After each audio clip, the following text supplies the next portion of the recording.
তাহলে রিজিক নিয়ে এত টেনশন করার কি আছে ভাই? টেনশনে কিছু আছে? কার কাছে রিজিক? আল্লাহ লিখে রাখছেন না? ইনশাআল্লাহ এর বাইরে কিছু হবে হবে না। অতএব এত দুশ্চিন্তার কিছু নাই, জীবনকে নিয়ে এত দুশ্চিন্তার কিছু নাই। জীবনটাকে কোরআন সুন্নাহর আলোকে এনজয় করেন। কোরআন সুন্নাহকে দিয়ে জীবনকে এনজয় করা যায়। কোরআন এবং সুন্নাহর আনুগত্যের মধ্য দিয়ে আপনি জীবনকে উপভোগ করেন, টেনশন করার দরকার নেই। মনে রাখবেন, আল্লাহ যদি আপনার সাথে থাকেন এবং আল্লাহ যদি আপনাকে কবুল করেন, পৃথিবীর কোনো শক্তি নাই আপনাকে টলাবে। পৃথিবীর কোনো শক্তি নাই, পৃথিবীর সমস্ত শক্তি একত্রিত হয়ে আপনার চুল বাঁকা করতে পারবে না, যদি আল্লাহ আপনার সাথে থাকে। আর যদি আল্লাহ আপনার সাথে না থাকে, আইওয়াস শোডাউন দিয়ে কোনো লাভ হবে না, কেউ আপনাকে বাঁচাতে পারবে। অতএব আল্লাহকে আপন করে নেন, যার যার হক তাকে তাকে দেন, নিজের হক আল্লাহর কাছে চেয়ে নেন, ইনশাআল্লাহ আপনি সুখে থাকবেন। এর আগে আল্লাহ পাক একা ছিলেন, আর কিচ্ছু ছিল না। হুয়াল আউয়াল ওয়াল আখির ওয়াজ যাহির ওয়াল বাতিন ওয়া হুয়া বিকুল্লি শাইইন আলিম, সূরা হাদীদ। আল্লাহ পাক একা ছিলেন, কোনো কিছু ছিল না, আল্লাহ একা ছিলেন। আবার কোনো কিছু যখন থাকবে না, আল্লাহ একা থাকবেন। কুল্লু মান আলাইহা ফান ওয়া ইয়াবকা ওয়াজহু রাব্বিকা যুল জালালি ওয়াল ইকরাম। এই বিষয়ে কোনো দ্বিমত আছে? এরপরে আল্লাহ পাক সৃষ্টি করেছেন আরশে আজিম। কি সৃষ্টি করেছেন? বিশাল আরশ, যার ছায়ায় আল্লাহ পাক কিয়ামতের মাঠে 7 শ্রেণীর মানুষকে ছায়া দিবেন। 7 শ্রেণী: 1, ন্যায়পরায়ণ বাদশা, যেটা এই বিশ্বে খুঁজে পাওয়াটা পূর্ণিমা চাঁদের মতো। 2, সেই যুবক যে তার পুরো যৌবনকাল আল্লাহর পথে ব্যয় করেছে, এটা সুযোগ আপনার সামনে আছে, আপনি লুফে নিতে পারেন, এই সুযোগটা আপনার সামনে আছে। 3,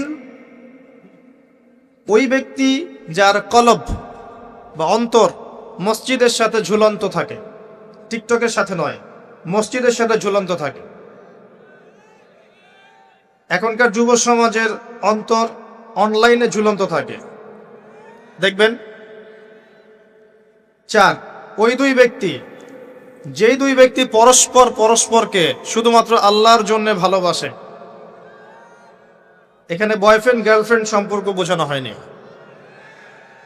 এই দুনিয়ার স্বার্থে জর্জরিত ভালোবাসার বাইরেও ডিভাইন একটা ভালোবাসা আছে, সেটা হচ্ছে আল্লাহর জন্য ভালোবাসা। আর যখন আপনি কাউকে আল্লাহর জন্য ভালোবাসবেন, তখন আপনি কষ্ট পাবেন না ইনশাআল্লাহ। যখন আপনি ভালোবাসার মানুষের কাছে কিছু প্রত্যাশা করবেন, তখন আপনি কষ্ট পাবেন পদে পদে। আল্লাহর জন্য ভালোবাসেন মানুষকে, আপনি কষ্ট পাবেন না ইনশাআল্লাহ। দুই ব্যক্তি যারা পরস্পরকে আল্লাহর জন্য ভালোবাসে, আরো সে ছায়া ছায়া পাবে। 5, ওই যুবক যাকে কোনো সুন্দরী নারী আহ্বান করেছে জেনার জন্যে, কিন্তু সেই যুবক বলেছে আমি আল্লাহকে ভয় করি, যেটা এই জেনারেশনের মধ্যে খুঁজে পাওয়া দুষ্কর। বরং তারা উল্টা প্রত্যাশায় থাকে যে কখন কোনো মেয়ে আমাকে প্রপোজ করবে। তারা ইউসুফ নয় আলাইহিস সালাম। 6, ওই ব্যক্তি যার ডান হাত কি দান করছে, বাম হাত খবর রাখে না। ডান হাত কি দান করছে, বাম হাত খবর রাখে না।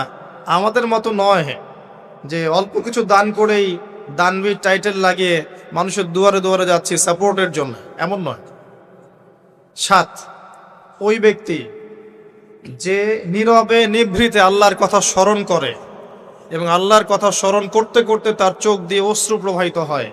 এই 7 শ্রেণীর মানুষকে আল্লাহ রাব্বুল আলামিন তার ওই আরশের ছায়ায় কিয়ামতের মাঠে ছায়া দিবেন ইনশাআল্লাহ তাআলা। আমরা কি এই ছায়াটা পেতে চাই? অপশন আমাদের সামনে খোলা আছে।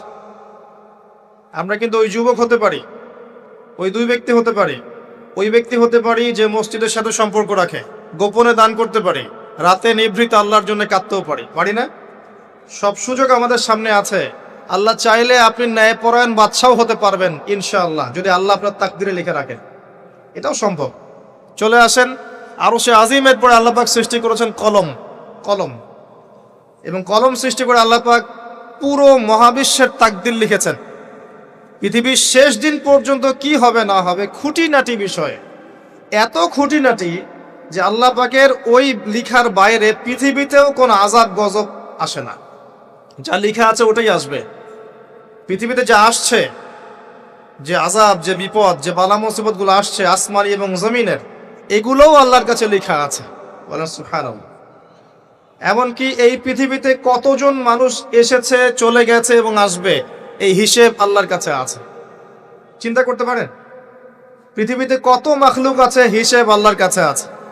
এই মহাবিশ্বে কত গ্যালাক্সিজ আছে, গ্রহ নক্ষত্র আছে, আল্লাহর কাছে হিসেব আছে। পিঁপড়া কতটুকু আছে এই পৃথিবীতে, এটা আল্লাহ জানেন কতগুলো আছে। সমুদ্রের নিচে কি আছে আল্লাহ জানেন। প্রতিটা বিষয় মহাবিশ্বের লিখিত হয়ে গেছে। এখন যে আল্লাহর কাছে সব লিখিত আছে, সেই আল্লাহ কি আমার রিজিকের মালিক নন? তাহলে রিজিক নিয়ে এত টেনশন করার কি আছে ভাই? টেনশনে কিছু আছে? কার কাছে রিজিক? আল্লাহ লিখে রাখছেন না? ইনশাআল্লাহ এর বাইরে কিছু হবে? হবে না। অতএব এত দুশ্চিন্তার কিছু নাই। জীবনকে নিয়ে এত দুশ্চিন্তার কিছু নাই। জীবনটাকে কোরআন সুন্নাহর আলোকে এনজয় করেন। একটা বই আছে না, এনজয় ইওর লাইফ, বইটা পড়েছেন? কোরআন সুন্নাহকে দিয়ে জীবনকে এনজয় করা যায়। কোরআন এবং সুন্নাহর আনুগত্যের মধ্য দিয়ে আপনি জীবনকে উপভোগ করেন। টেনশন করার দরকার নেই। মনে রাখবেন, আল্লাহ যদি আপনার সাথে থাকেন এবং আল্লাহ যদি আপনাকে কবুল করেন, পৃথিবীর কোনো শক্তি নাই আপনাকে টলাবে। পৃথিবীর কোনো শক্তি নাই, পৃথিবীর সমস্ত শক্তি একত্রিত হয়ে আপনার চুল বাঁকা করতে পারবে না, যদি আল্লাহ আপনার সাথে থাকে। আর যদি আল্লাহ আপনার সাথে না থাকে, আইওয়াশ শোডাউন দিয়ে কোনো লাভ হবে না, কেউ আপনাকে বাঁচাতে পারবে। অতএব আল্লাহকে আপন করে নেন, যার যার হক তাকে তাকে দেন, নিজের হক আল্লাহর কাছে চেয়ে নেন, ইনশাল্লাহ আপনি সুখে থাকবেন। তাকদীর আল্লাহ পাক লিখে ফেলেছেন। এরপরে আল্লাহ রাব্বুল আলামিন কি লিখেছেন? এরপরে আল্লাহ রাব্বুল আলামিন মহাবিশ্ব সৃষ্টি করেছেন 6 দিনে। কয় দিনে? কোরআনে দলিল আছে, হুয়াল্লাযী খালাকাস সামাওয়াতি ওয়াল আরদা ফি সিত্তাতি আইয়াম। তিনি সেই আল্লাহ যিনি আসমান সমূহ, একটা আসমান নয়, আসমান সমূহ মানে যতগুলো আসমান আছে, আর আমরা জানি 7টা আসমান আছে। কয়টা? 7টা মহাবিশ্ব আছে। এখন পর্যন্ত সায়েন্স যত কিছু আবিষ্কার করেছে, এগুলো প্রথম মহাবিশ্বের আবিষ্কার। দ্বিতীয়টাতে ওরা যেতেই পারেনি এখন পর্যন্ত। অতদূর পর্যন্ত স্পেসশিপ যেতেই পারবে না। কথা কি বুঝতে পারছেন? এটা প্রথম আসমানের বিষয়। এরকম আরো 6টা আসমান মহাবিশ্ব আল্লাহ পাক প্রস্তুত করেছেন। তারপরে আছে সিদরাতুল মুনতাহা, তার উপর একটা মহাসাগর আছে, তারপরে কুরসি, তার উপরে আরশে আজিম। আর আরশে আজিমের উপরে আল্লাহ সুবহানাহু ওয়া তাআলা। এখানে একজন মানুষ ওই পর্যন্ত চলে গিয়েছিলেন। তিনি কে? মুহাম্মদুর রাসূলুল্লাহ সাল্লাল্লাহু আলাইহি ওয়াসাল্লাম। তার মর্যাদা আর বোঝার বাকি আছে?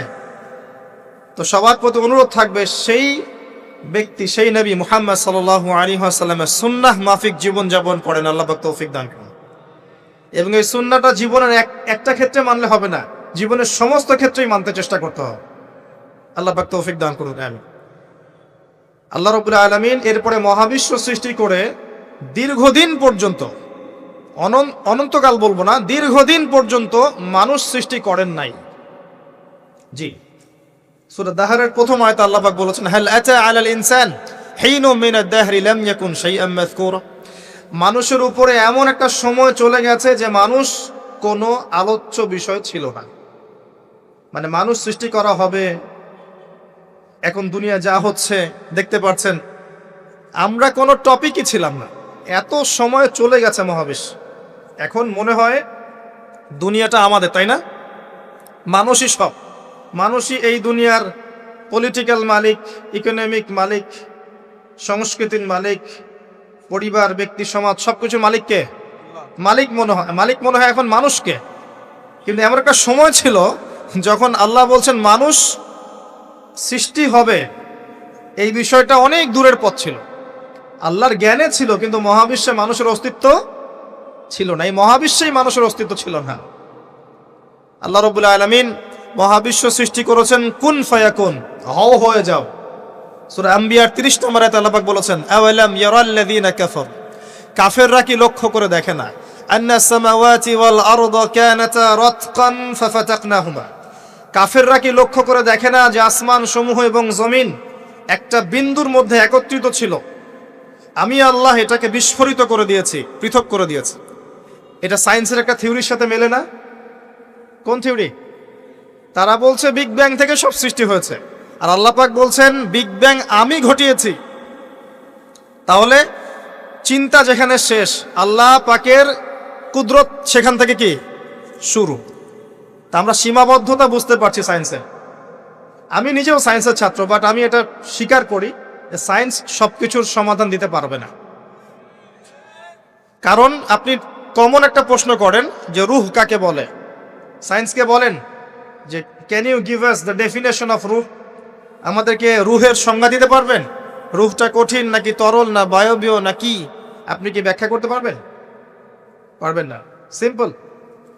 জিন জাতির ব্যাখ্যা দেন, ফেরেশতার ব্যাখ্যা দেন, কবরের আযাবের ব্যাখ্যা দেন, জান্নাত জাহান্নাম হুর পরির ব্যাখ্যা দেন।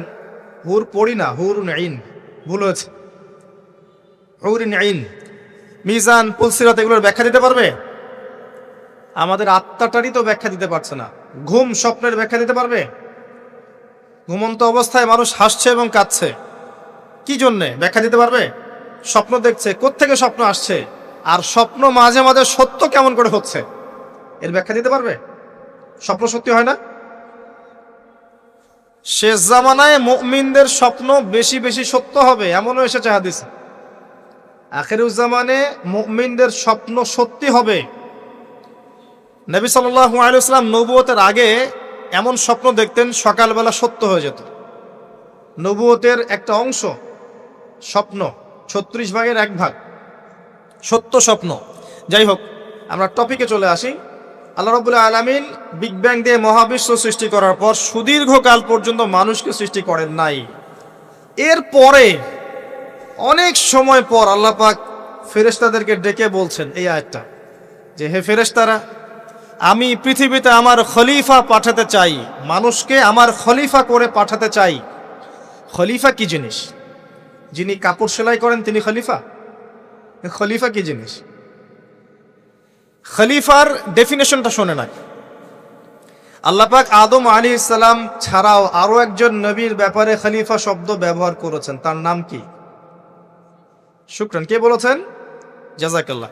দাউদ আলাইহিস সালাম, তার ব্যাপারে আল্লাহ পাক বলেছেন তিনি ছিলেন খলিফা। কোন সূরা? সূরা সাদ। কোন সূরা? সূরা সাদ।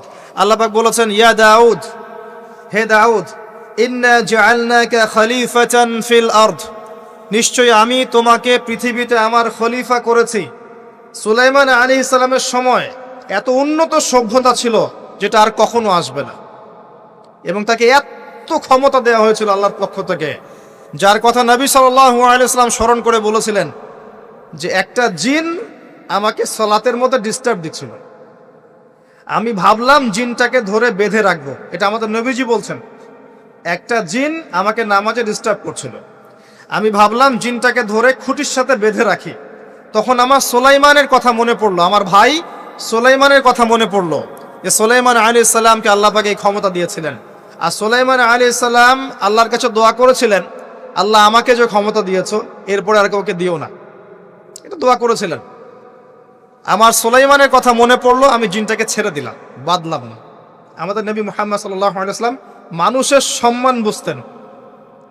আমাদের নবী মুহাম্মদ সাল্লাল্লাহু আলাইহি ওয়াসাল্লাম অন্যের সম্মান বুঝতেন, আর আমরা তার উম্মাহ, অন্যের সম্মান নষ্ট করতে পারলে আমাদের ভাত হজম হয়। অন্যের সম্মান নষ্ট না করা পর্যন্ত ভাত হজম হবে না। আর মুহাম্মদ সাল্লাল্লাহু আলাইহি ওয়াসাল্লাম অন্যের সম্মান বুঝতেন। আসেন, সুলাইমান আলাইহিস সালাম এবং দাউদ আলাইহিস সালাম এই জেরুজালেম থেকে বিশ্ব শাসন করেছিলেন। আর জেরুজালেম চিনেন তো আপনারা? কোন দিকে? চায়নার দিকে, রাশিয়ার দিকে, নাকি আমেরিকার দিকে? আচ্ছা, ওইদিকে আমরা পরে আসবো ইনশাল্লাহ। সভ্যতার সংকটের শেষের দিকে আমরা ওইদিকে আসবো ইনশাল্লাহ। এবার আসেন, দাউদ আলাইহিস সালামকে আল্লাহ পাক বলছেন তোমাকে খলিফা করেছে পৃথিবীতে, তোমার কাজ কি?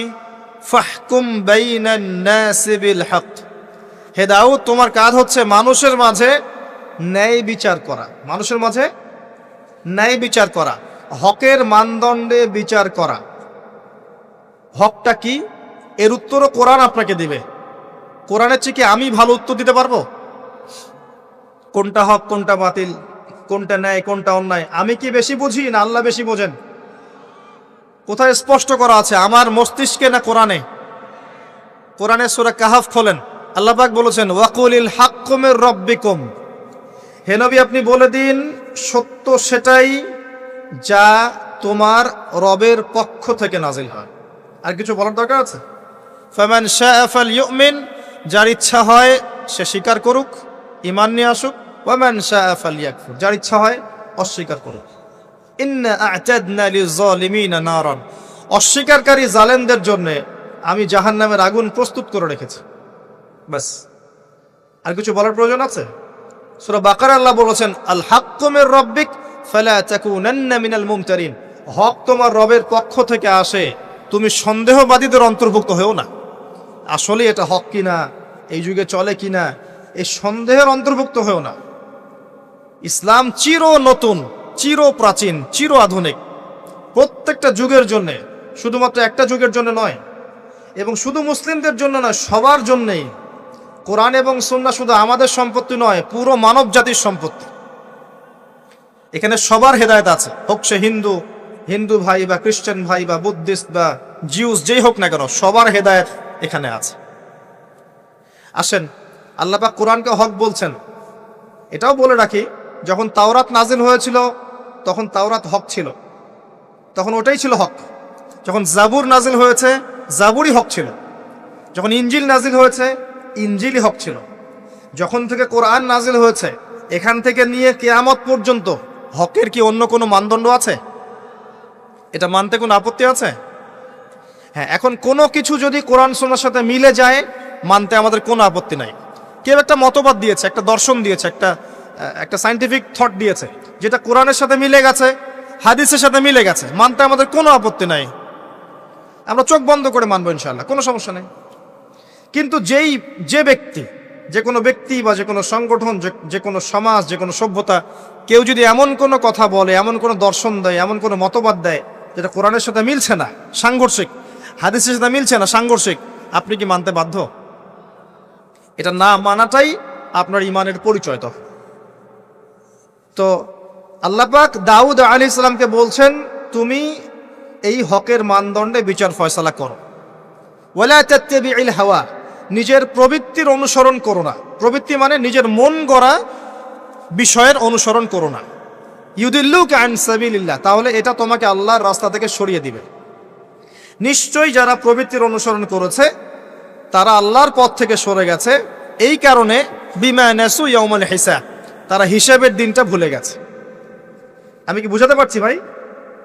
তাহলে আল্লাহ পাক খলিফার ফাংশন দিলেন। খলিফার কাজ কি তাহলে? খলিফার কাজ হচ্ছে আল্লাহর পক্ষ থেকে আসা সত্যের মানদণ্ডে মানুষের মাঝখানে ফয়সালা করা। আমার কথা ক্লিয়ার?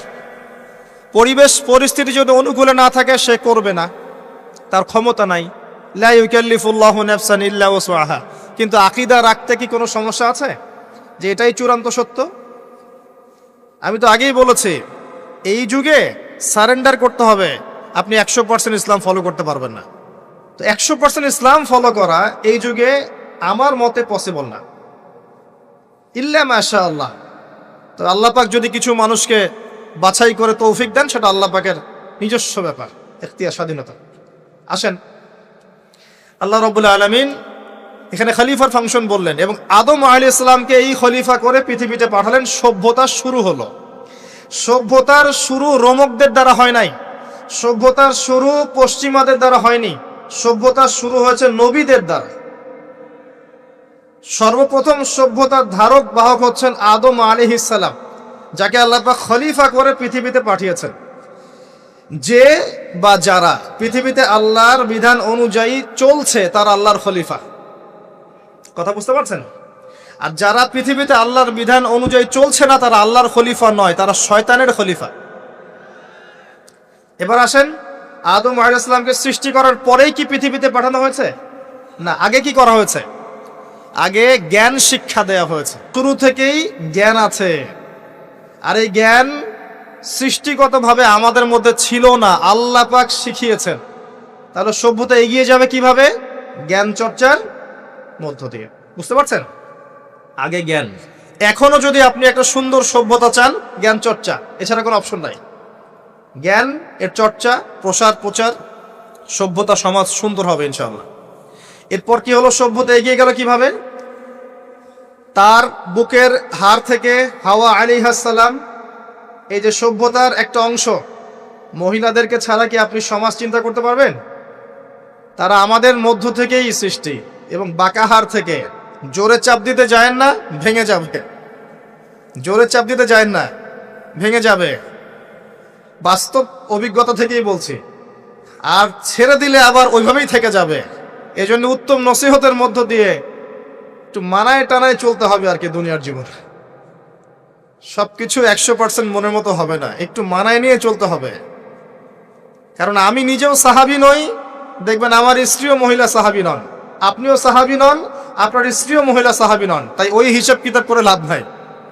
আমরা সবাই অপরাধী, সবার মাঝে ল্যাকিংস আছে। এই জন্য সবার উচিত সবার ভুলগুলোকে ক্ষমা করে দুনিয়ার জীবনটা হৃদ্যতা ভালোবাসার সাথে কাটানো। তাহলে পরিবার ঠিক থাকবে ইনশাআল্লাহ। এরপরে কি পরীক্ষা? কিসের পরীক্ষা? এই গাছের কাছে যেও না। কোন গাছ? এই প্রশ্নের দরকার নাই তো আমার, কোন গাছ? যে গাছই হোক, এই গাছের কাছে যেও না। তার আগে আল্লাহ পাক বলে দিলেন আদম আসো। ফেরেশতাদেরকে ডাকলেন, আদম তুমি এই নামগুলো বলে দাও। তিনি সব নাম বলে দিলেন। ফেরেশতাদেরকে আগে জিজ্ঞাসা করেছিলেন তোমরা বলে দাও, তারা বলেছে লা ইলমা লানা ইল্লা মা আল্লামতানা। এখানে জ্ঞানের মধ্য দিয়ে আল্লাহ পাক আদম আলাইহিস সালামকে সম্মানিত করলেন। জ্ঞান, সম্মান, নবী, সভ্যতার সূচক। আমার কথা কি বুঝতে পারছেন? এরপরে ইবলিস, সবাই সেজদা করলো। আদম জ্ঞানে জয়ী হয়েছে, তোমরা সবাই তাকে সেজদা করো। আল্লাহ পাক আদম আলাইহিস সালামকে বড় করলেন, কারণ তিনি তাকে ভালোবাসেন। আল্লাহ পাক আমাদেরকে ভালোবাসেন, বাসেন না? আল্লাহ পাক আমাদেরকে প্রচন্ড ভালোবাসেন। আর আপনি যাকে ভালোবাসবেন তাকে বড় করতে চাইবেন না? আল্লাহ পাক আদম আলাইহিস সালামকে উঁচু করলেন, তোমরা আদমকে সিজদা করো।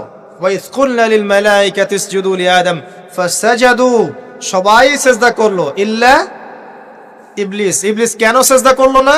কিয়াস করলো, খলাকতানি মিন নার ওয়া খলাকতাহু মিন তিন। আমাকে সৃষ্টি করেছেন আগুন দিয়ে, তাকে সৃষ্টি করেছেন মাটি দিয়ে, আমি কেন তাকে সিজদা করতে যাব? রিমেম্বার, লিসেন টু মি, ইবলিসের জ্ঞান ছিল, ইবলিসের আমল ছিল। আই রিপিট, ইবলিসের জ্ঞান ছিল, ইবলিসের আমল ছিল। ইবলিসের মাঝে বিনয় ছিল না, অহংকার ছিল। ইবলিস ধ্বংস হয়ে গেছে। যদি আমাদের জ্ঞান, আমাদের ডিগ্রি, আমাদের সার্টিফিকেট আমাদেরকে অহংকারী বানায়, আমরা ইবলিসের কাতারভুক্ত হয়ে যাব, নাউযুবিল্লাহ। ঠিক আছে? এবার ইবলিসকে বের করে দেয়া হলো, চিরস্থায়ী জাহান্নামী, অভিশপ্ত করা হলো। আদম এবং হাওয়া আলাইহিস সালাম জান্নাতে রাখা হলো। গাছের কাছে যেও না, তারা চলে গেলেন। কিভাবে চলে গেলেন? এখানে আসেন। ইবলিস এসে ওয়াসওয়াসা দিয়েছে। কি ওয়াসওয়াসা সেটা শোনেন। এটা একটা ভালো প্রশ্ন। কোন ওয়াসওয়াসায় পড়ে তারা এই কাজটা করে ফেললেন? এটা সূরা তহার মধ্যে আছে। কোন সূরা? তহা। এখানে আল্লাহ পাক বলেছেন, ইবলিস এসে বলেছিল যে তোমরা যদি ওই গাছের কাছে যাও এবং এর ফল খাও, তাহলে তোমরা চিরস্থায়িত্ব লাভ করবে। চিরস্থায়িত্ব, অমর হয়ে যাবে, অমর। কথা বুঝতে পারছেন? অমরত্ব। অমরত্বের টোপ দিয়ে ইবলিস এভাবে ওয়াসওয়াসা দিয়েছে আমাদের পিতাকে, আমাদের মাকে। এর ফলশ্রুতিতে আল্লাহ রাব্বুল আলামিন আমাদেরকে নামিয়ে দিয়েছেন পৃথিবীতে। আল্লাহ পাক নামিয়ে দেওয়ার সময় আদম এবং হাওয়া আলাইহিস সালাম তাদেরকে ক্ষমা করে দিয়েছেন, কিন্তু একটা সময় দিয়েছেন, এখন আর জান্নাতে থাকা হবে না, পৃথিবীতে চলে যাও, এখানেও চিরস্থায়ী জীবন পাবে না, নির্দিষ্ট সময় থাকবে। এর মধ্যে আমি তোমাদের রিজিক দিব, তোমাদেরকে আমি খাবার দিব, বাসস্থান দিব, সবকিছু দিব, স্ত্রী সন্তান যা যা লাগে মৌলিক চাহিদা সব দিব। তখন যদি তোমরা আমার হেদায়েতকে মেনে চলো, আবার জান্নাতে ফিরে আসবে। যদি না মানো, ইবলিসের সাথে জাহান্নাম। কথা ক্লিয়ার? সহজ সরল জীবন দর্শন, দ্য ফিলোসফি অফ লাইফ। এত দর্শন শেখার দরকার নাই। আমরা দর্শনের বই পড়তে পড়তে মাথা খারাপ হয়ে গেছে। পশ্চিমা দর্শন, জৈন দর্শন, চারবাক দর্শন, ইউরোপিয়ান দর্শন, আধুনিক দর্শন পড়তে পড়তে অবস্থা খারাপ। মার্কসীয় দর্শন। সুবহানাল্লাহ, একটা সহজ সরল জীবন দর্শন আল্লাহ দিয়েছেন। সূরা বাকারার আয়াত নাম্বার 38 এবং 39, দুইটা আয়াত। কি দর্শন? আল্লাহ বলছেন, কুল নাহবিতু মিনহা জামিআ। আমি আল্লাহ বললাম তোমরা সবাই নেমে যাও। কারা কারা সবাই? আদম, হাওয়া, ইবলিস, তোমরা নেমে যাও পৃথিবীতে। ফাইম্মা ইয়াতিয়ান্নাকুম মিন্নি হুদান, তোমাদের কাছে আমার পক্ষ থেকে হেদায়েত আসবে। কি আসবে? এই যে তাওরাত, জাবুর, ইনজিল, কোরআন, আল্লাহর বাণী, ওহী, এগুলো আসবে, রাসূল আসবেন। ফামান তাবিআ হুদায়া ফালা খাউফুন আলাইহিম ওয়ালা হুম ইয়াহজানুন, যে বা যারাই আমার এই হেদায়েতকে মেনে চলবে তাদের বিন্দু মাত্র ভয় নাই, কোনো টেনশন নাই, কোনো ভাবনা নাই, ইনশাআল্লাহ আবার জান্নাতে ফিরে আসবে ইনশাআল্লাহ। সুসংবাদ, ঠিক আছে? তারপরের আয়াত আল্লাহ পাক বলছেন ওয়াল্লাযীনা কাফারু ওয়া কাযযাবু বিআয়াতিনা, কিন্তু যারা আমার আয়াতকে মিথ্যা প্রতিপন্ন করবে এবং অস্বীকার করবে, কুফরি করবে, ফাউলাইকা আসহাবুন নার, এরা হবে জাহান্নামের অধিবাসী। কার সাথে? ইবলিসের সাথে। হুম ফিহা খালিদুন, তারা সেখানে চিরস্থায়ী হবে। সহজ সরল জীবন দর্শন, দ্য ফিলোসফি অফ লাইফ। মানলেই শান্তি, না মানলেই অশান্তি। এরপর একটা চ্যালেঞ্জ, ইবলিস চ্যালেঞ্জও করছে, আল্লাহ তুমি আমাকে বের করে দিয়েছ, ঠিক আছে, আমি আদম সন্তানের ডান দিক থেকে আসব, বাম দিক থেকে আসব, সামন থেকে আসব, পিছন থেকে আসব, তাকে আমি জাহান্নামের পথে নিয়েই ছাড়ব। এটা মনে রাখেন মাথার মতো, ইবলিসের চ্যালেঞ্জ। আর আল্লাহ পাকও সতর্ক করলেন ইন্নাহু লাকুম আদুউম মুবিন, সে তোমাদের স্পষ্ট শত্রু।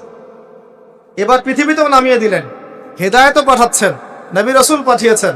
সভ্যতা আস্তে আস্তে এগিয়ে চললো। সভ্যতায় দুইটা শক্তি দেখতে পাচ্ছেন, একটা আল্লাহর পক্ষ থেকে আসা শক্তি, একটা শয়তানি শক্তি। এই দুটো নিয়ে সভ্যতা এগিয়ে চলছে। আবারও বলছি, সভ্যতা শুরু হয়েছে নবী দ্বারা, রোমকদের দ্বারা নয়। সভ্যতা শুরু হয়েছে নবী দ্বারা। মানুষ আগে গাছের ছাল পাতা পরে থাকতো না। সূরা আরাফে আল্লাহ পাক বলেছেন আমি মানুষের জন্য, আদম হাওয়া আলাইহিস সালাম, তাদের জন্য লেবাস পাঠিয়েছি, পোশাক পাঠিয়েছি। আমি লেবাস নাজিল করেছি উপর থেকে। লোহার খনি দেখেছেন? লোহার খনি কেউ কি বিশ্বাস করবে যে লোহা মহাকাশ থেকে পৃথিবীতে এসে পড়েছে?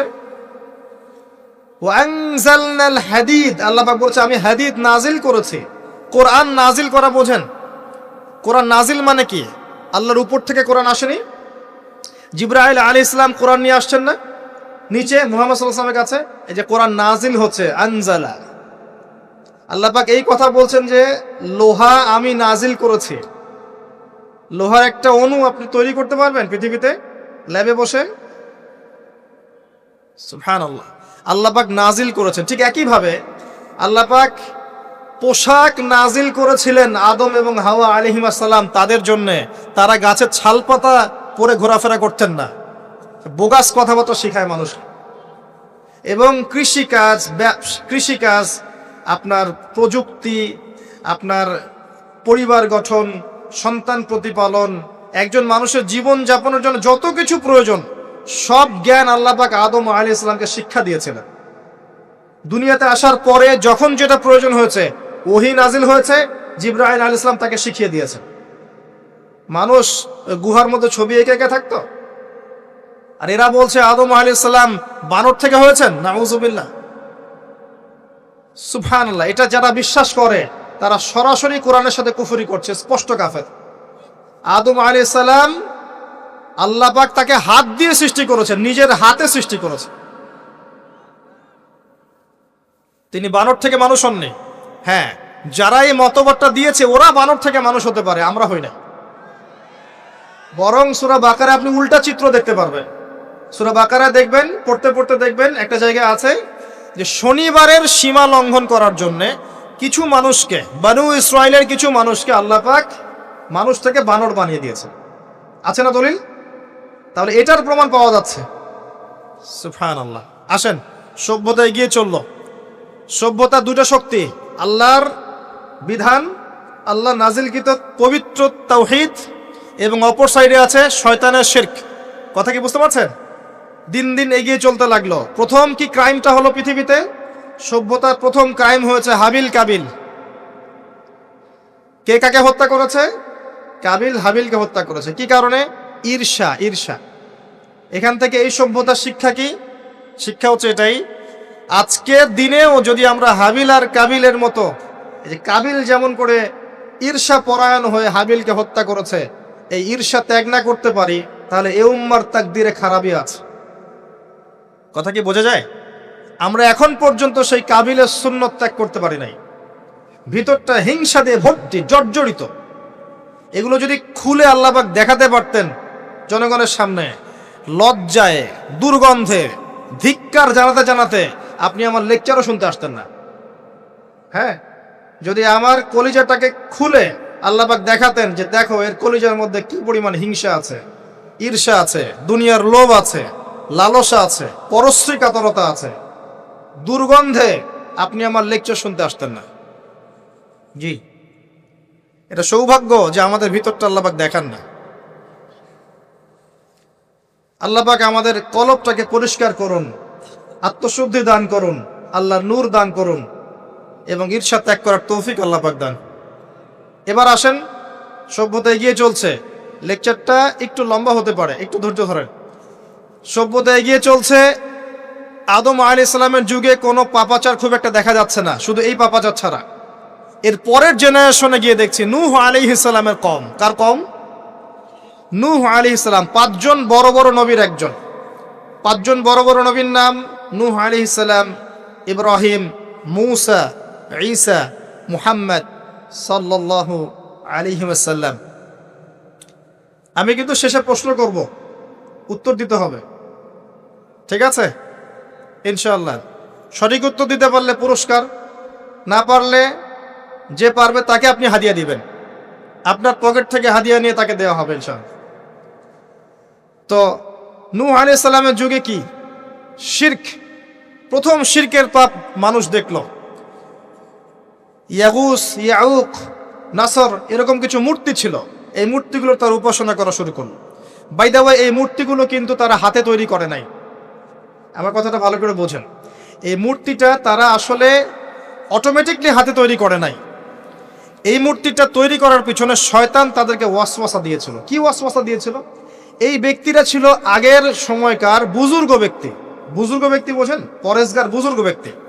তো শয়তান এদেরকে বুঝিয়েছিল, যদি তোমরা বুজুর্গ ব্যক্তিদের, আল্লাহওয়ালা মানুষদের মূর্তি তৈরি করে মসজিদের বাইরে রাখো, তাদেরকে দেখলে তোমাদের ইবাদতে মনোযোগ বাড়বে। শয়তান এই ওয়াসওয়াসা দিয়েছে। ওই জেনারেশন তাই করলো। ওই জেনারেশন যখন চলে গেল, পরের প্রজন্মকে শয়তান ওয়াসওয়াসা দিল, আরে মসজিদের বাইরে কেন, ভেতরেই রাখলে হয়। তারা ভেতরে নিয়ে আসলো, এই জেনারেশন শেষ হয়ে গেল। তারপরে আরেকটা জেনারেশন আসলো, ওদেরকে শয়তান বুঝালো সরাসরি এদের কাছে চাইলেই হয়। শিরক শুরু হলো। আপনি কি বুঝতে পারছেন কিভাবে শিরক শুরু হয়েছে বিশ্বে? এবার নূহ আলাইহিস সালাম 950 বছর তার কওমকে দাওয়াত দিলেন, শিরক ছেড়ে দাও, শিরক ছেড়ে দাও। কত বছর?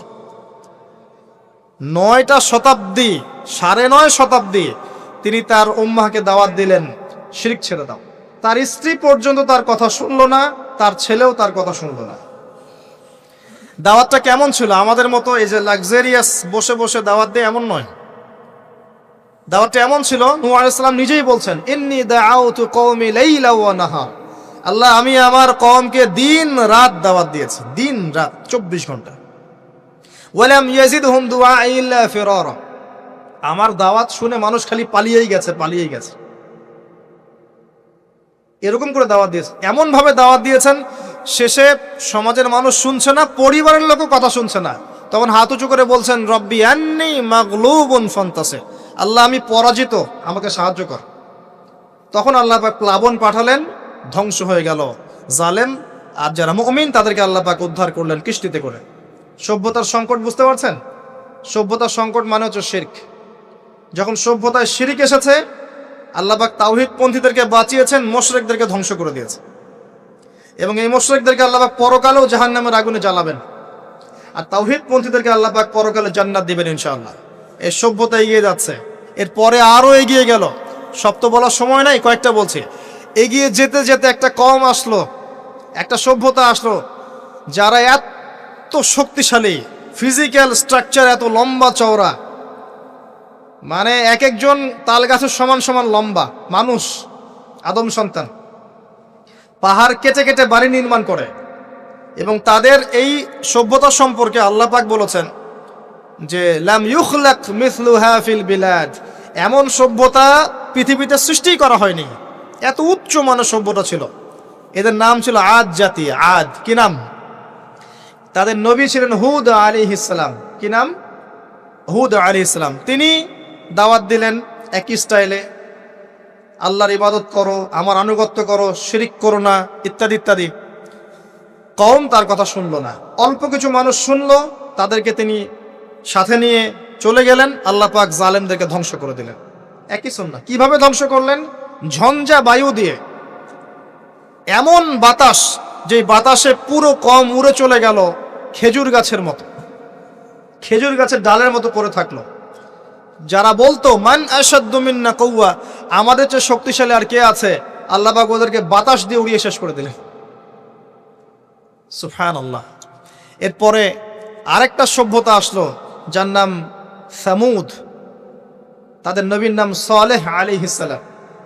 তারাও আদ জাতির ভাই, ওরাও ফিজিক্যালি অনেক স্ট্রং ছিল। একইভাবে নবী দাওয়াত দিলেন, তারা কবুল করলো না।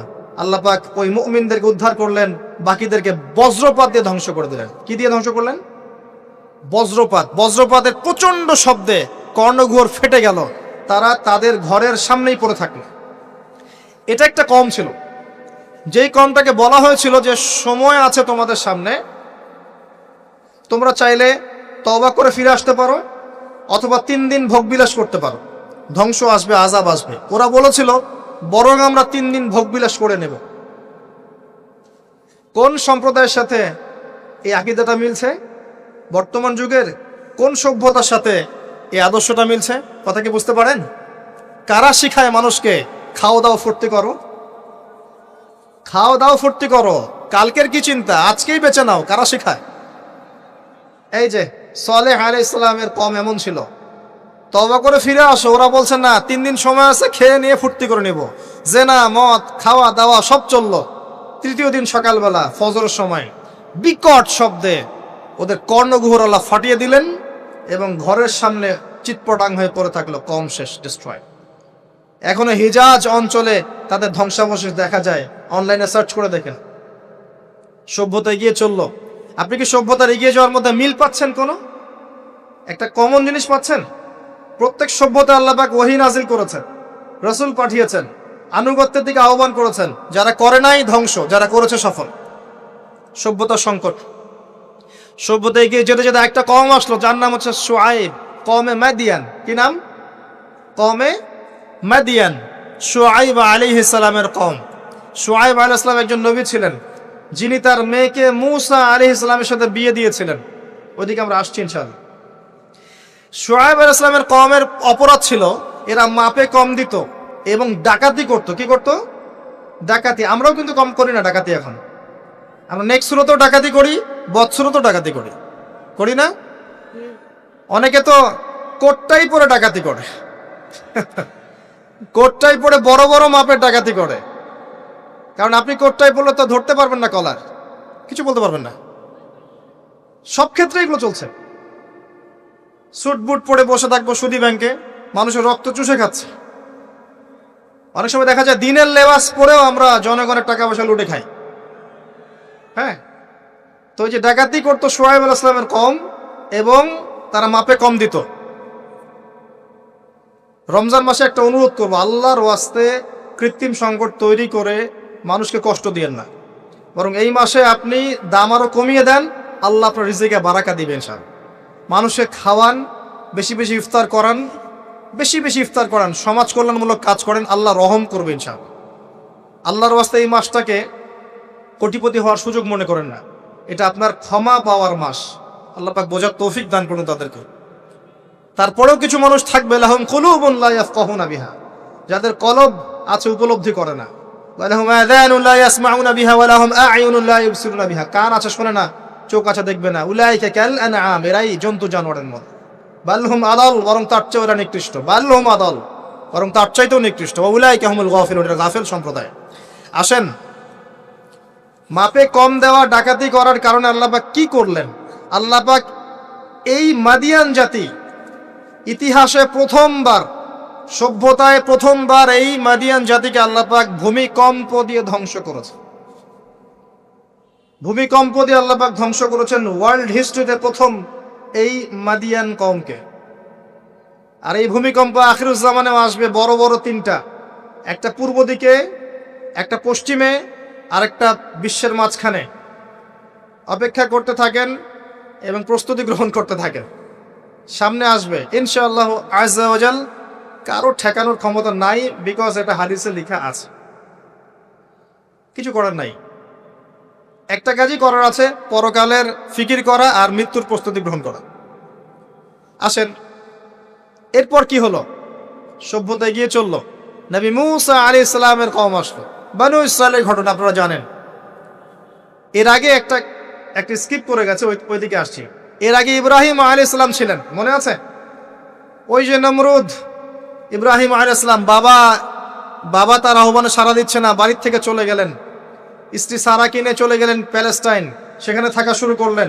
পরে হাজারা আলাইহিস সালামকে বিয়ে করলেন, সেখান থেকে আবার মক্কা, সেখানে সন্তানকে জবাই করার ফিতনা, পরীক্ষা, সফল হলেন, প্রত্যেকটা ক্ষেত্রে সফল হলেন। আল্লাহ রাব্বুল আলামিন তাকে বলেছেন যে ইব্রাহিম একাই একটা উম্মাহ। আল্লাহ পাক তাকে অগ্নি পরীক্ষা নিলেন, অগ্নি পরীক্ষাতেও তিনি পাশ করলেন। নমরুদকে আল্লাহ পাক ধ্বংস করলেন, ইব্রাহিমকে বিজয়ী করলেন। বলেন সুবহানাল্লাহ। সভ্যতার একই চিত্র। এবার মূসা আলাইহিস সালামের সময় আপনি গিয়ে দেখবেন ফেরাউনকে আল্লাহ পাক দলবল সহ ডুবিয়ে মারলেন। মূসা আলাইহিস সালাম বনী ইসরাইলকে আল্লাহ পাক উদ্ধার করলেন। একই চিত্র। সভ্যতার সংকট, বুঝতে পারছেন? সভ্যতার সংকটের মধ্যে যখনই আপনি দেখবেন শিরিক আছে, আল্লাহর অবাধ্যতা আছে, নবীর আনুগত্য নাই, ধ্বংস। যখনই তাওহীদ আছে, সুন্নত আছে, হালাল আছে, নবীর আনুগত্য আছে, সাফল্য। সভ্যতা আরো এগিয়ে গেল। দেখবেন দাউদ আলাইহিস সালামের যুগ আসলো, তিনি জেরুজালেম থেকে ওয়ার্ল্ড শাসন করা শুরু করলেন। সুলাইমান আলাইহিস সালামের সময় আসলো, তিনি আরো বড় পরিসরে শাসন করা শুরু করলেন। এদিকে ইউসুফ আলাইহিস সালামের সময় এসেছিল, যিনি মিশরে রাজত্ব করেছিলেন।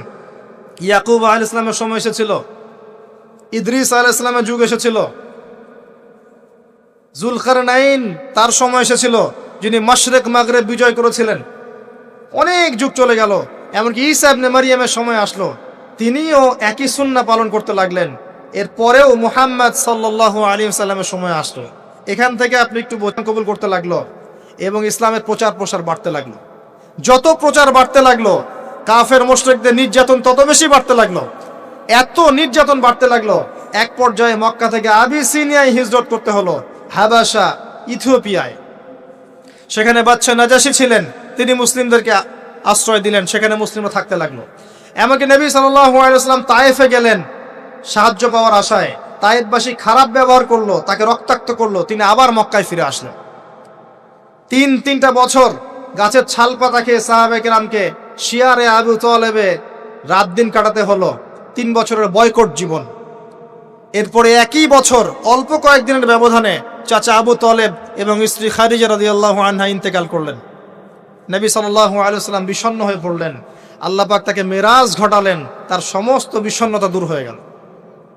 নবী সাল্লাল্লাহু আলাইহি ওয়াসাল্লাম 11তম বর্ষে ইয়াসরিব থেকে আগত 6 জন যুবককে দাওয়াত দিলেন, যাদের নেতা ছিল সাআদ বিন জুরারাহ রাদিয়াল্লাহু আনহু। এই 6 জন ইয়াসরিব মানে মদিনা থেকে এসেছিল, তার ইসলাম কবুল করে আবার মদিনায় ফেরত গেল।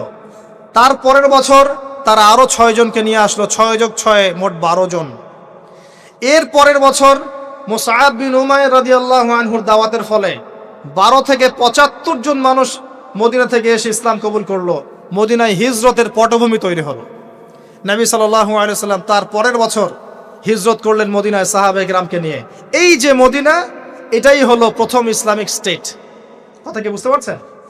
ওই দাউদ এবং সুলাইমান আলাইহিস সালামের পর এবং ইউসুফ আলাইহিস সালামের যুগের পর এই মদিনাই হচ্ছে পরবর্তী ইসলামিক স্টেট। এখানে ছিল রাষ্ট্রের সমস্ত সংজ্ঞা, এখানে ফুলফিল হলো।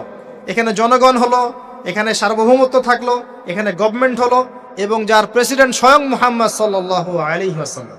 আমার কথা কি বুঝতে পারছেন? আমি একটু দ্রুত নিয়ে যাচ্ছি আপনাদেরকে, সময় শর্ট। এবার এই মদিনাকে প্রোটেক্টেড করার জন্য নবী সাল্লাল্লাহু আলাইহি ওয়াসাল্লাম সামরিক বাহিনী থেকে শুরু করে ইকোনমিক বেস, আপনার পলিটিক্যাল অ্যাফেয়ার্স, সমস্ত বিষয়গুলো করতে লাগলেন। এক পর্যায়ে আবু সুফিয়ানের কাফেলাকে আক্রমণকে কেন্দ্র করে বদরের যুদ্ধ হয়ে গেল। আর এই যুদ্ধে মুসলিমদেরকে আল্লাহ পাক বিজয় দান করলেন। তার পরের বছর উহুদের যুদ্ধ হলো। আমাদের একটা ভুলের কারণে আমরা এই যুদ্ধের সাময়িক বিপর্যয়ের শিকার হলাম। পরাজিত হয়নি, সাময়িক বিপর্যয় শিকার হয়েছে। স্বয়ং নবী সাল্লাল্লাহু আলাইহি ওয়াসাল্লামকেও মার খেতে হয়েছে। জি, এবং 70 জন সাহাবী এখানে ইন্তেকাল করেছেন, শাহাদাত বরণ করেছেন, যার মধ্যে হামজা রাদিয়াল্লাহু আনহুও ছিলেন। এর পরের বছর 10,000 সৈন্য নিয়ে মুশরিকরা আক্রমণ করলো মদিনা। এখানে 1.5-2 মাস মদিনাকে অবরোধ করে রাখলো। এটা হলো খন্দকের যুদ্ধ, আহজাবের যুদ্ধ। সূরা আহজাব পড়ে দেখেন। এরপর তারা ফিরে চলে গেল। এবার নবী সাল্লাল্লাহু আলাইহি ওয়াসাল্লাম বললেন, আজকের পর থেকে তারা আর আমাদেরকে আক্রমণ করতে পারবে না, আমরাই করবো ইনশাআল্লাহ। এরপর নবী সাল্লাল্লাহু আলাইহি ওয়াসাল্লাম দাওয়াত বাড়াতে লাগলেন, ইকোনমিক বেস বাড়াতে লাগলেন, সামরিক বিষয়গুলো শক্তিশালী করতে লাগলেন এবং গোত্রে গোত্রে ইসলামের দাওয়াত পৌঁছে দিতে লাগলেন। এক পর্যায়ে স্বপ্ন দেখলেন তিনি মক্কা তাওয়াফ করছেন। সাহাবীরা বুঝে ফেললেন যে আমরা মক্কায় ঢুকবো। তারা ইহরাম বেঁধে মক্কায় ঢুকতে লাগলেন। প্রতিবন্ধকতা দেওয়া হলো হুদাইবিয়া নামক জায়গায়।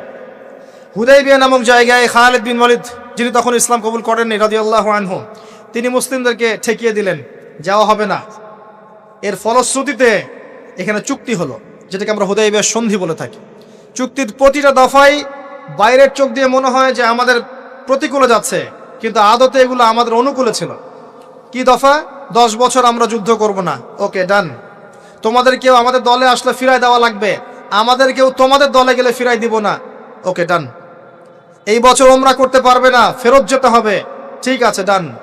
পরের বছর আসতে হবে, তাও 3 দিনের জন্য বিনা অস্ত্রে, ওকে ডান। সবকিছুই ডান, যাও। এই চুক্তি হয়ে গেল। আল্লাহ পাক আয়াত নাজিল করলেন, ইন্না ফাতাহনা লাকা ফাতহাম মুবিনা। এই চুক্তির মধ্যেই তোমাকে আমি বিজয় দিয়েছি হে নবী সাল্লাল্লাহু আলাইহি ওয়াসাল্লাম। বলেন সুবহানাল্লাহ। কি বিজয়? বোঝেন এই জায়গাটা। কুরাইশরা ছিল সবচেয়ে বড় শত্রু, আর আমাদের আরেকটা শত্রু ছিল ইহুদিরা, যাদের মধ্যে 3টা গোত্র ছিল, বনু কুরাইজা, বনু কাইনুকা, বনু নাজির। বনু নাজির, বনু কুরাইজা, বনু কাইনুকা, এদেরকে বের করে দেওয়া হয়েছে। এরা খায়বারে গিয়ে আশ্রয় নিয়েছে। এর মধ্যে শুধু বনু কুরাইজাকে হত্যা করা হয়েছিল, কারণ তারা গাদ্দারি করেছিল আহজাবের যুদ্ধে। এটা দ্বিতীয় বড় শত্রু, আর এই কুরাইশরা সবচেয়ে প্রধান বড় শত্রু। কি করলেন নবী সাল্লাল্লাহু আলাইহি ওয়াসাল্লাম? তিনি 10 বছরের জন্য তাদের হাতকে চেপে ধরলেন। এই 10 বছর তারা আমাদের সাথে আর যুদ্ধ করবে না, মানে এরা স্টপ। এখন আমি বাইরের শত্রু থেকে ডিল করতে পারবো। কথা কি বুঝতে পারছেন? এই চুক্তির ঠিক পরের বছর নবী সাল্লাল্লাহু আলাইহি ওয়াসাল্লাম খায়বার আক্রমণ করলেন, কারণ এরা আর খায়বারকে সাহায্য করতে পারবে না। What a leader, what a personality, মানে কি ব্যক্তিত্ব, কি নেতা, কি বিচক্ষণতা, চিন্তা করেন। 10 বছর বন্ধ করে দিলাম, তোমার সাথে আমার কোনো লড়াই নাই এবং তুমি আমাদের কোনো শত্রুকে হেল্প করতে পারবে না, ওকে ডান, ডিল হয়ে গেল।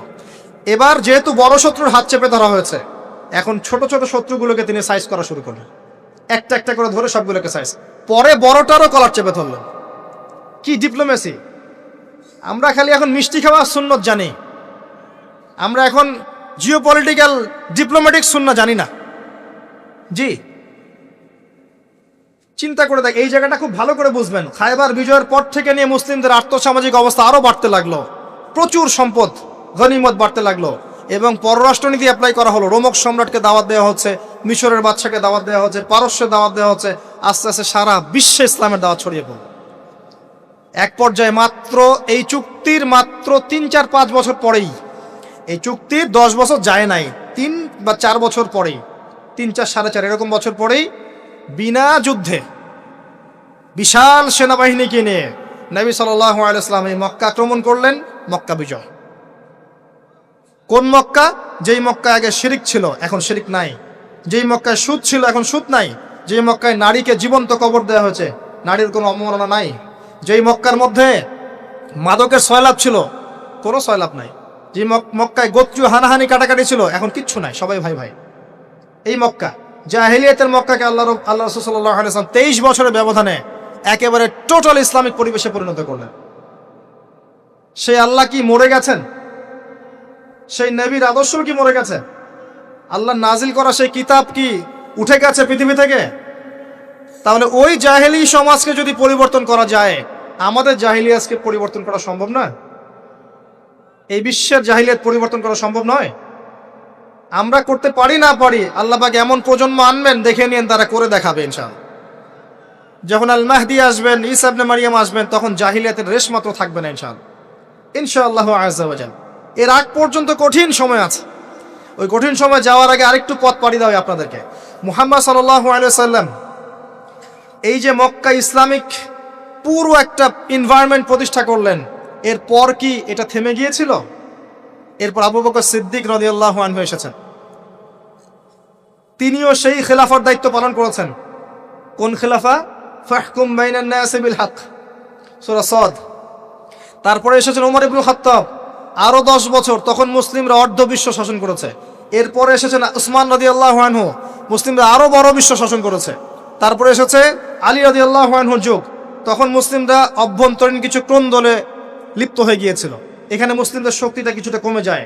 আলী রাদিয়াল্লাহু আনহুকে হত্যা করা হয়েছিল, তাকে চোরাগুপ্ত হামলা চালিয়ে হত্যা করা হয়েছে, ঠিক যেমন ওমর রাদিয়াল্লাহু আনহুকে হত্যা করা হয়েছিল।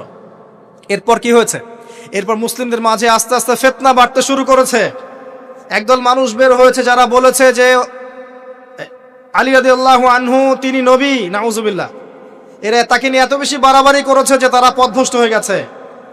আরেক দল লোক বের হয়েছে, এরা বলেছে কবিরা গুনাহগার ব্যক্তি হলেই কাফের, একে হত্যা করা লাগবে, এরা হয়ে গেছে খারেজি। আরেক দল লোক বের হয়েছে, এরা বলে তাকদীর বলতে কিচ্ছু নাই। আরেক দল লোক বের হয়েছে যারা বলে যে মানুষের কর্মের কোনো স্বাধীনতা নাই। আরেক দল বের হয়েছে যুক্তি দিয়ে প্রমাণিত হলেই কোরআন সুন্নাহ মানবো, না হলে মানবো না। এরকম করে শিয়া, খারেজি, মুতাজিলা, মুরজিয়া, জাহমিয়া, জাবারিয়া, কাদারিয়া, কত যে দল বের হয়েছে, আস্তে আস্তে আস্তে আস্তে উম্মাত বিভক্ত হতে শুরু করেছে। এই সময়ে ইমামগণ আবির্ভূত হয়েছিলেন, মুহাদ্দিসগণ আবির্ভূত হয়েছিলেন, তারা সংস্কারধর্মী কাজ অব্যাহত রেখেছিলেন। এভাবে আস্তে আস্তে মাযহাবগুলো গড়ে উঠেছে, হাদিসের কিতাবগুলো আমরা পেয়েছি, সভ্যতা এগিয়ে গেছে। আগাতে আগাতে এক পর্যায়ে উমাইয়ারা শাসন নিয়েছে। উমাইয়ারা প্রায় 132 বছর এই উম্মাকে লিড দিয়েছিল। তখন ইসলামী খেলাফার একটা শেল ছিল, একটা শেল, যদিও তারা ভিতর থেকে ফাসেক হয়ে গিয়েছিল, কিন্তু একটা শেল ছিল 132 বছরের মতো। ইসলাম এগিয়ে গেছে, সভ্যতা এগিয়ে গেছে, সভ্যতার অমুকরা দিয়েছে, সভ্যতা মুসলিমরা দিয়েছে, সভ্যতা এগিয়ে গেছে। এরপরে আব্বাসীয় খেলাফত এসেছে, প্রায় 500-550 বছর, 550 বছর তারা পৃথিবী শাসন করেছে। আব্বাসীয়দের সময় মুসলিমদের ভিত যখন দুর্বল হয়ে যায়, তখন মঙ্গোলিয়ানরা আব্বাসীয়দেরকে আক্রমণ করেছিল এবং 40 দিনের ব্যবধানে 20 লাখ মুসলিমকে হত্যা করেছে। যখনই আল্লাহ পাকের ওই সুন্নাহ, যখনই অমুসলিমরা তো আছেই, মুসলিমরাও যদি আল্লাহর বিধান থেকে সরে গিয়েছে, আল্লাহ পাক ওদেরকেও সরিয়ে দিয়েছেন, নতুন সম্প্রদায় নিয়ে এসেছেন। এটাই সভ্যতার সংকট। আবার কথাটা ভালো করে বোঝেন, অমুসলিমদের কথা বাদ দেন, মুসলিমরা যখন দায়িত্ব পেয়েছে মুহাম্মদ সাল্লাল্লাহু আলাইহি ওয়াসাল্লামের সময় থেকে নিয়ে, তখন মুসলিমরাও যদি আল্লাহ এবং তার রাসূলের অবাধ্যতা করেছে, আল্লাহ পাক মুসলিমদেরকেও সরিয়ে দিয়েছেন, অন্য নতুন প্রজন্মকে নিয়ে এসেছেন। এটা আল্লাহর সুন্নত, মনে রাখবেন।